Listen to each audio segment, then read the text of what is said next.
Hi, this is Brandon with Precision Defensive Solutions, and today we're going to talk about how relevant is it, and is it a good idea for you to carry your everyday carry gun with a red dot sight on it?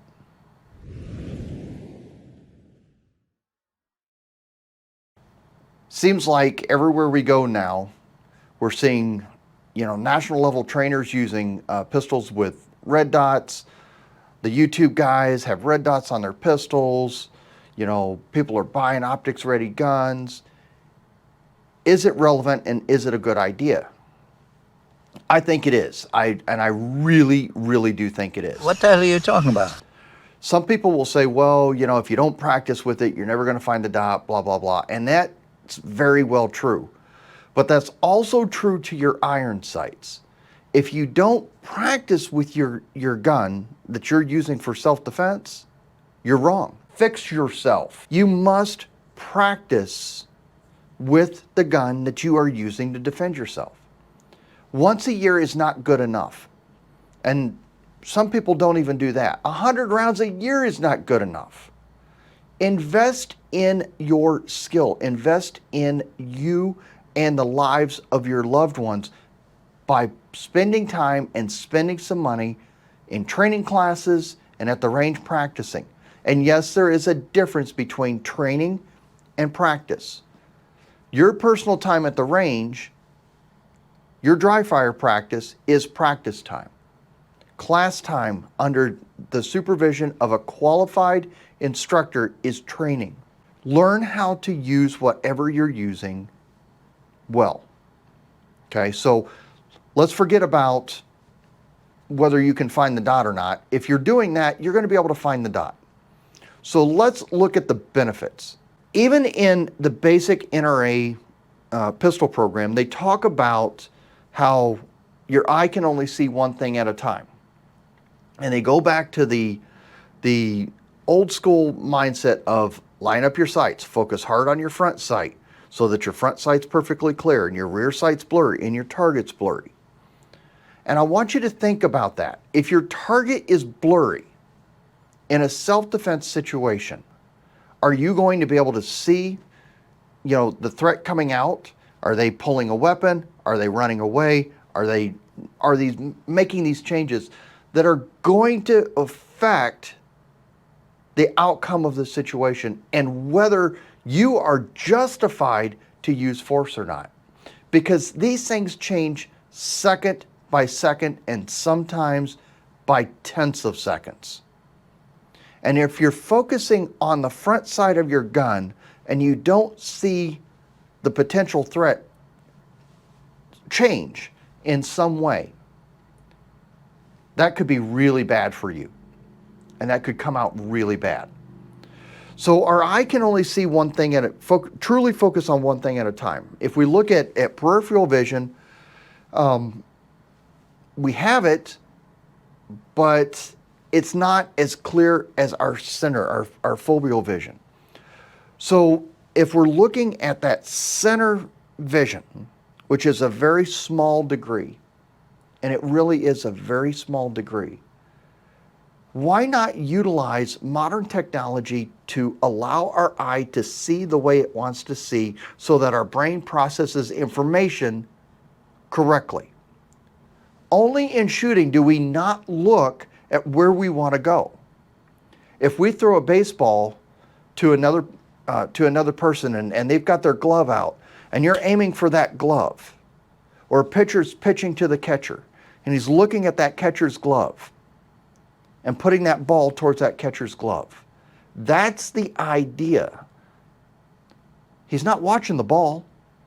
The catcher is watching the ball. The other player is watching the ball. You need to be watching where you're going. There should be no difference in shooting, especially when we talk about defensive shooting. Now, does it take time to get used to the dot? Yes, it does. It takes some repetition to get used to finding the dot, and it takes some regular practice. But you can learn to get that regular practice to find that dot just in dry fire practice. Just from learning how to do it under good instruction and learning to present the gun out so that you can find your dot every time. And then you practice it, okay? So here I've got a VP9SK that has a Holosun SCS on it. This optic is quite small. The window is small. The gun is clear. And when I press out and I look, and I'm looking right at the dot on the screen of the camera. And I'm doing it again. I'm looking at the dot right on the screen of the camera. If I'm looking at the lens, I'm looking at the dot right on the lens. And I usually don't use a small optic on my gun. My optic that I use is a very large window. Why? Because the window's larger. I get to see more through the window easier, okay? So that presentation, and I'm looking at the dot, and I'm looking at the dot, okay? And I'm looking at the dot.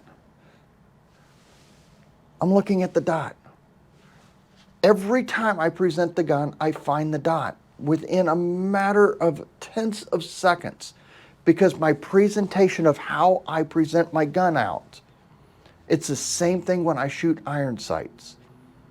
So I spent probably about 7,500 rounds just checking my iron sighted shooting over the weekend. And it's almost equally as good as my dot shooting. Where I lose it is I can't always see the size or see the target based on the size of the target. I don't like that. I want to be able to see where I'm going. I want you to be able to see where you're going. So is it relevant to everyday carry? It absolutely is, but it does take some practice, and it can help you in your defense if you have the right information to present to your attorney, or you have the right expert witness to be able to explain to your attorney why the red dot is beneficial. It can really help you understand what's happening out in front of you. It is well worth the investment. It is well worth the time that it takes to get used to it. It is well worth the money it could cost you to go to a qualified instructor to use the red dot properly. We were at the range this weekend.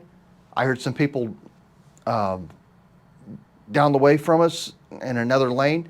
The guy was complaining he couldn't aim with the dot, so he was just going to take it off. That's the wrong answer. The right answer is learn how to use it and use it properly. So I hope that helps everybody.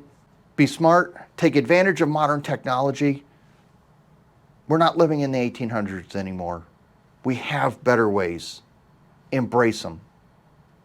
Take care of yourself, everybody. Be safe. We'll talk to you soon.